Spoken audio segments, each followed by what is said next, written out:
YouTube, what it do is your boy Benji, and we are back balling. Tell your mans to chill. Yo, who mans is this? Somebody come get us. If you are new, please don't forget to subscribe. You can follow me and Hoops HQ on multiple social media platforms. Starting to bring more long-form content to the channel and possibly drop more stuff on Patreon too. So if you want, you can follow me on Patreon. A lot of content media going up there as well. But look, it's that time of the year.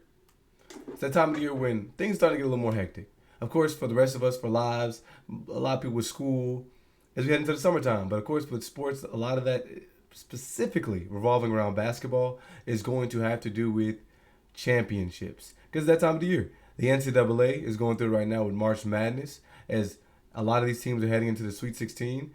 Who knows who's going to win? And of course, who's going to be crowned at the end of this NCAA champ. NBA, we're seeing the same thing. A lot of these teams are vying for the last few playoff spots, or at least trying to get their opportunity to get into the play-in. So a lot of these games matter. But some teams, they could probably care less. What are you talking about, Benji? I'm talking about teams like the San Antonio Spurs. They just matched up against the Detroit Pistons and took a big L. The Pistons were without their all-star guard, Cade Cunningham. And honestly, he's been playing at a ridiculous level. Absolutely insane. But Cade has been able to come into his own this year, and it's been exciting to watch. I don't understand the talks about him possibly becoming most improved this year because he was a top draft pick. A couple years ago, I was one person that claimed that he should have been the top draft pick. So I don't understand that huge expectations were casted upon him, and then once he's meeting expectations, he's been awarded most improved. Brother was already good. He was already the face of the franchise. He was selected to do so. He did do a great job with his Detroit team. And, I mean, Detroit has done some overhauls with coaching and plenty of things. But at the end of the day, this is a complete turnaround from the team that we saw last year. I think that if there was a most improved team award, we could give it to Detroit. Absolutely. Absolutely. But Marcus Sasser did his thing, man. This guy came into the game averaging 6 points a game, and that's exactly what you do when you have one of your star players out. You take advantage of the opportunity to hoop, and you do your thing. He had 27 points, 26 minutes off the bench, and like I said, the Spurs are done. I mean, De'Aaron Fox is out for the season, and Wembanyama. Chris Paul is just there for, I think, giggles. I don't know if he thinks this is his retirement tour. They're going to be finishing things up very shortly. All we can do is hope for the best when it comes to the Spurs. Popovich hasn't been coaching either. He's going through his own health troubles. So I think the question has been proposed to him. But at the end of the day, I think the Spurs organization has made it vocal that they're letting him decide on what he's going to do next season, if he wants to return to the sideline or not. I'm sure he loves basketball. But at the end of the day, bro, your health is most important. And he's doing a lot in terms of enriching a lot of these guys, providing these guys an opportunity to go get money, and possibly being the bug in their ear that helps them excel and catch greatness. But, brother, you've done a lot on your own, and it's important that you stay healthy. Devin Vassell had 26 points. I think it was a -9, but, I mean, when you get routed like this, I mean, there's not much you could do. I mean, this is 96 to 122. It's possible he could become the Rookie of the Year this year. I think that he wasn't necessarily anybody that was expected to do so. And I'm sorry. Devin Vassell had 26 points, but speaking of Rookie of the Year, I'm talking about Stephon Castle. He had 19, and again, I don't think he was one that a lot of people expected to be Rookie of the Year, but they possibly had him in their talks coming into the season. But excitingly enough, I think he's going to be the one that's ending the season in the front of most faces, so it's probably going to garner him that opportunity. Next, we can talk about the Orlando Magic and the Charlotte Hornets. They matched up. I mean, did we expect much? Not necessarily. But at the end of the day, it's always fun to watch LaMelo Ball play, even though the Charlotte Hornets are very far away from playoff contention. That organization, I have no idea what's going on over there, honestly. But the Magic were led by Franz Wagner and Paolo Banchero. This is another 30-point game for Banchero. He's been doing his thing. Anthony Black has had some great moments off the bench this season. And, of course, Gary Harris played. He has not been his best version of himself this year. But at the end of the day, he's doing what he's supposed to be doing in terms of helping this team win. and this is a team that gets swept under the radar. They've had a lot of injuries this year, of course, with some of the big names going down. But this is a team I think that with a little more chemistry, a little more cohesion, they could make some noise this year. McClung was pulled up too, but he did not play because of the coach's decision. And I mean, if you just look at the stat line over here for Charlotte, it's very obvious and apparent as to why they did not win this game. I mean, look at this, guys.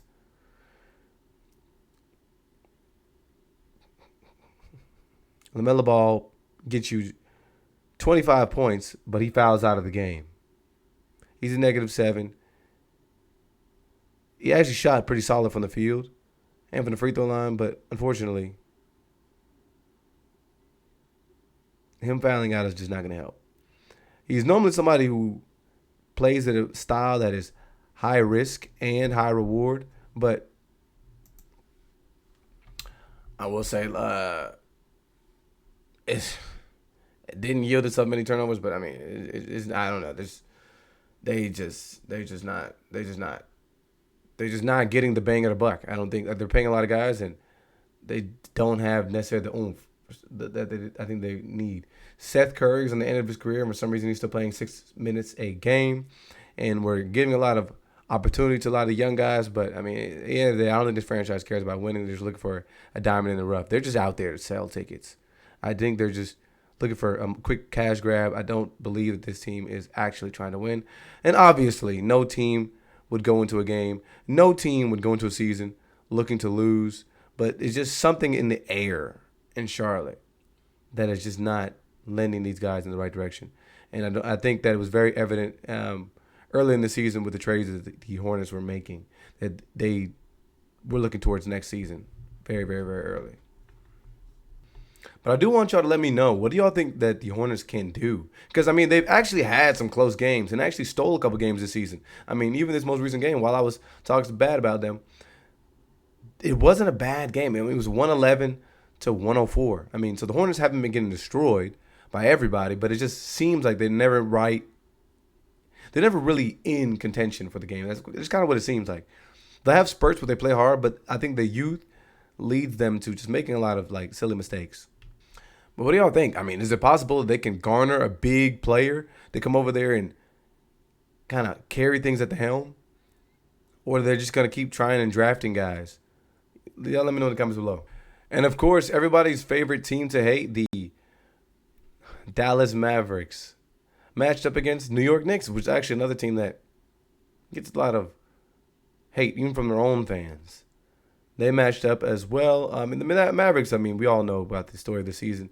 There was a potential of them possibly still being able to climb into the playoffs, but all the injuries that have piled up following the trade deadline, it just seems as if they've been cursed by the basketball gods. But really, they can only hope for next season. It does seem.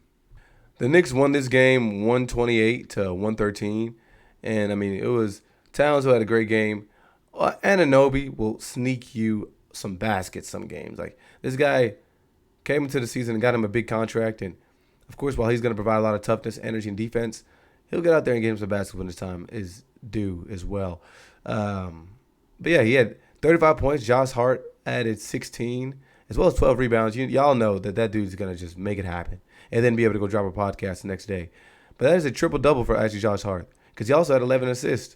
Goodness. The Knicks are, doing what they can do. They're 45-26, and it looks like the future is bright for them. I mean, Towns even had himself a triple-double. 26 points, 12 rebounds, 11 assists. I believe that makes him and Hart the first teammates to have a triple-double in the same game, at least for the New York Knicks.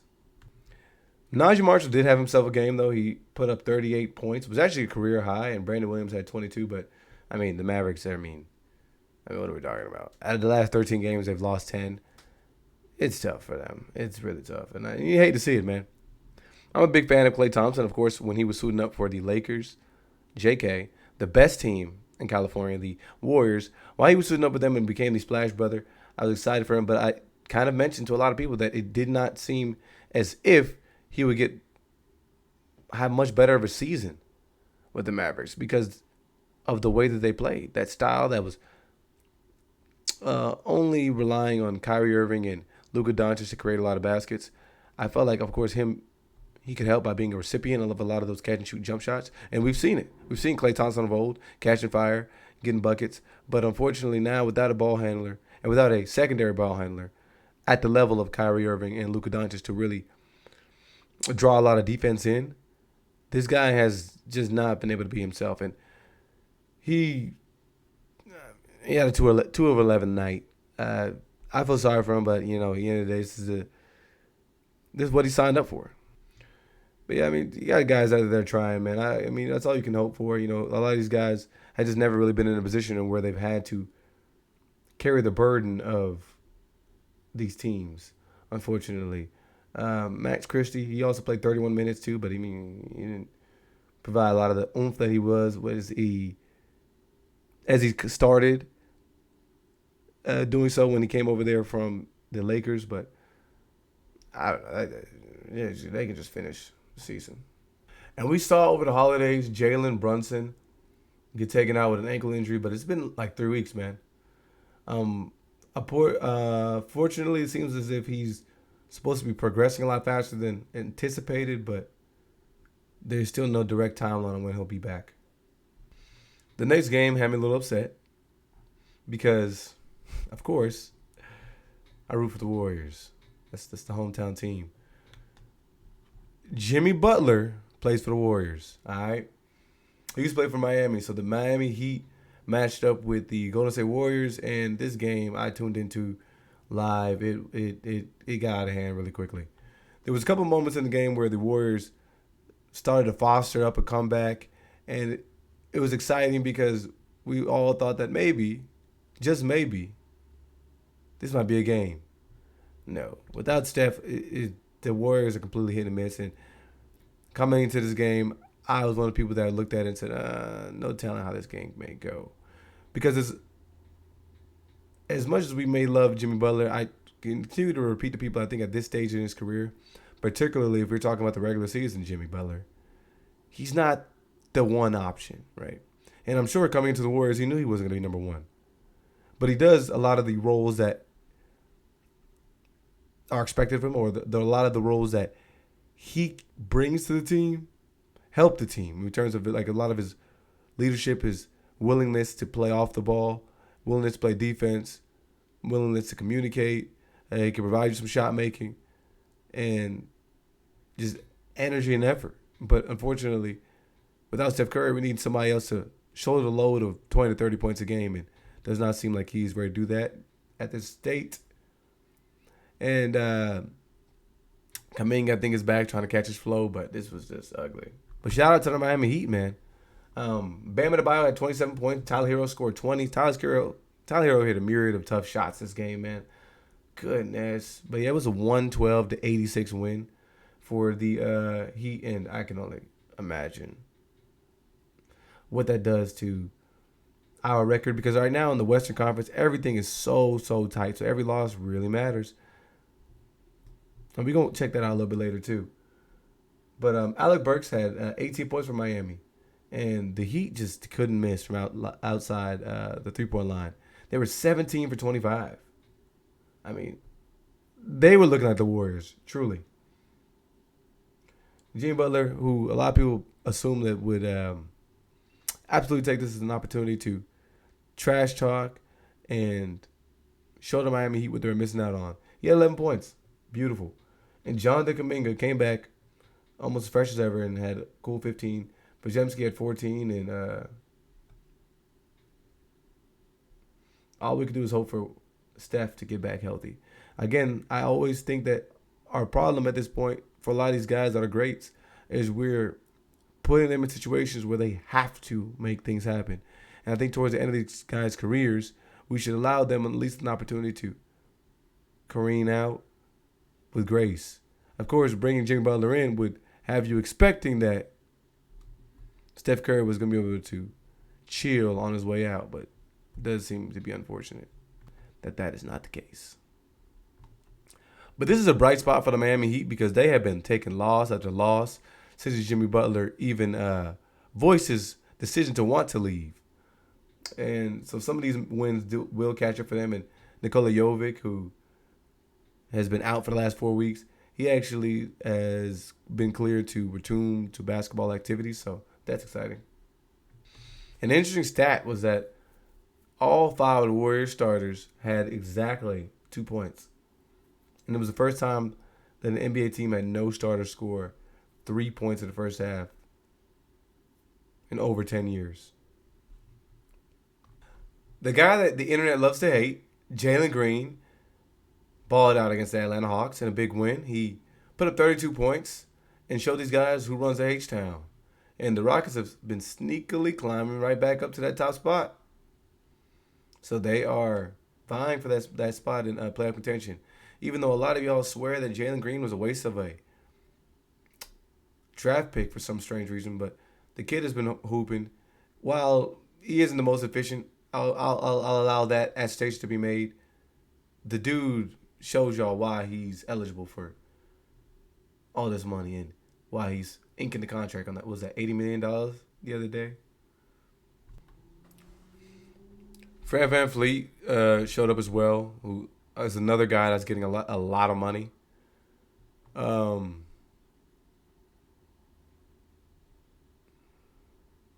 Dyson Daniels, who I really think should have gotten most improved because this kid is a hawk on defense. But additionally, he's been able to show guys that he can really play from the lead guard position and off guard. But he had 19 points, 8 rebounds, 10 assists, and 4 steals. Trae Young had 19 and 12 for Atlanta. I think it took Trae Young until like the end of the second or third quarter in order to try to get a couple baskets going. And while Trae Young is electric, it's just so hard to win behind a small guard. But whatever, man. The Rockets led by 20 after 3 quarters, and then the Hawks slowly pulled right back in within 4, with only about 7 minutes left. But unfortunately, they just got themselves too deep into a hole. I think the NBA is really good because there aren't really leads. So a lot of these guys can get ahead, but since you have so much basketball being played with 12-minute quarters and there's timeouts and you have 24-second shot clocks, that enables a lot of guys to continue to get shot opportunities up. And a lot of these guys are so good. All it takes is a couple three-pointers, a couple leak outs, a couple free throws. You're right back in it. So the biggest thing I think at the NBA level has to be focus and staying locked in. But yeah, this game ended up being a close one. It was 121 to 114. But again, most of the game, if you're watching, it didn't seem like it was a close game at all. I do want to salute old boy too, though. The Rockets head coach, because he showed these guys that he knows what it takes in order to win. So I think it was really easy for him to take that Boston Celtics team and win with them. But being able to take a group of guys that are used to losing, a group of young guys, and introduce them to one of the top spots in the Western Conference, I think that shows that my boy is really a coach. I think, again, we can have the conversation about the Hawks. Like, what are we doing, man? Like, moves have been made over there. They're trying. I mean, it seems like the front office is going to stand behind Trae Young, which I don't think is a terrible decision. But, again, you have a guy that's going to be a little more ball dominant. And you'd be lucky if he's 6 feet. He's not going to be able to defend these guys that are on the perimeter. And the style of basketball that he plays, you're going to have to live with a couple turnovers here and there. You're going to have to live with a couple wild shots. And you're going to have to live with some of the lower percentage shots because of his stature. The Jazz matched up with the Grizzlies, too, in a game that I'm sure not many people were excited to watch. But actually had a lot of young talent in that game. And they actually scored over 18,000 people in attendance. So people check them out. The Jazz, they've just been unfortunate, man. They've dropped 13 of the last 14. Their top scorers all out of this game: Jordan Clarkson, John Collins, and Lauri Markkanen. So it does seem like there could be a possible, in play for them to try to get some draft picks. That's something that the NBA is trying to crack down on because these guys set out at the end of the season where it seems as if there are games they could possibly win. Some of these teams may or may not be trying to lose and tank and get themselves an opportunity to garner some of the draft picks. Is there some validity to that? I'm sure there is, but in some sense, I mean, something has to change one way or the other, and that's something that I've been vocal about. I think that the NBA playing 82 games, yeah, sure, it's nice from a marketing and money opportunity perspective, but for the players and for the coaches, and honestly, I think at this point for the fans, it doesn't necessarily make the most sense because it takes out a lot of the validity of majority of the games because people are like, bro, they're gonna play again, they're gonna do this, they're gonna do that. The only times it really matters is when you have the stars of the stars showing up in your city. Back to the West Coast again, we had the Oklahoma City Thunder matching up with the Kings, and again the Kings just can't seem to catch a break because over the last 7 games where they've actually been home, they've been 2-4 of the last 6 of 7 where they're gonna be at home in. It's possible they can miss play-in. So they've been just dropping straight down. And like I said, the Western Conference playoff spot is so tight that every game really matters. But the Thunder really started off the game hot, and it was as if the Kings weren't going to be able to keep up. Unfortunately, I think a lot of that has to do with they're just a team full of guards. And while these guys are pesky and they can compete, like they're a matchup made to defeat somebody like the Warriors, right? But again, I think what you sacrifice is your ability to compete with a lot of the other teams. And yes, I would argue that the Warriors were at one point the NBA's dynasty. Klay Thompson left us, so I don't know if he wants to be a part of the dynasty anymore, but he did kind of effectively cancel things out. But yeah, with this game, we had another shade 32-point game, which just only adds to the total of, I think it was like 60 straight games that he's had over 20. So, I mean, he's doing it big. This is the Thunder's 60th win as well. So, there's potential there. The potential there for sure.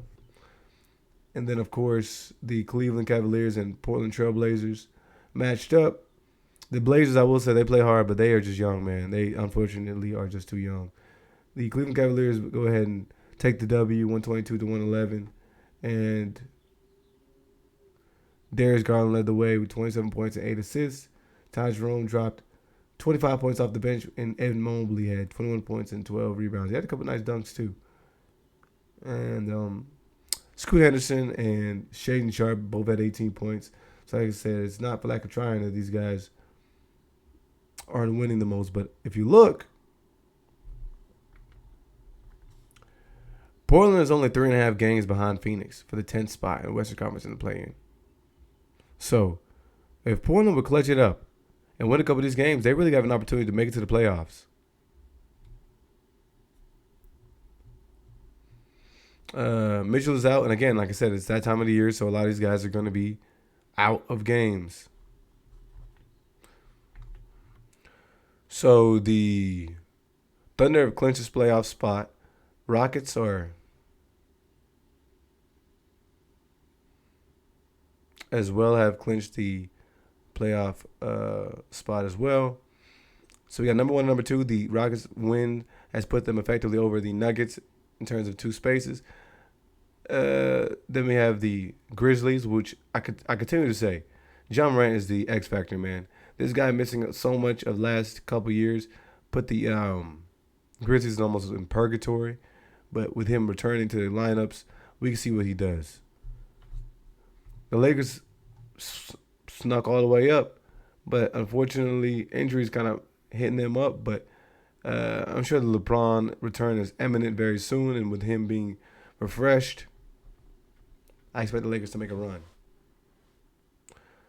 We had the Warriors right behind them at 41-31. Their games now are going to be very, very, very, very, very important because they would hate to have themselves in a position where they're playing in the play-in.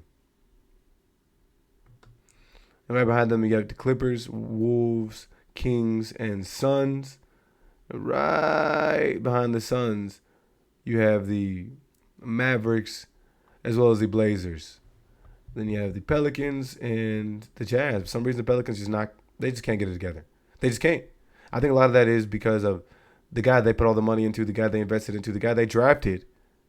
Zion Williamson is just not been eligible to play. It's not been available. And at this moment for the East, we've got Cleveland, Boston, Knicks, Pacers, Bucks, and Pistons. So what's really going to be important, since most of these teams have already clinched their playoff spots, these next couple squads, this is what's going to be important. Hawks, Magic, Bulls, and Heat seem to be the runaway guys for the play-in. It's possible that one of the teams can lose a bunch, and let's say, for example, the Raptors can win a bunch to give them an opportunity. But you can see how different the disparity is between the East and the West. But, yeah, the Sixers looking like they shut it down. Brooklyn. Of course, the Hornets are going to continue to try and play and show effort. And Wizards, I don't know. But like I said, we're getting down to nitty-gritty. It's exciting that a lot of the playoffs are upon us. It's going to be time to start awarding some people some Player of the Year awards or Coach of the Year awards. And so I think it's interesting to see what y'all believe we should be looking forward to. Let me know in the comments below. Stay tuned. Peace.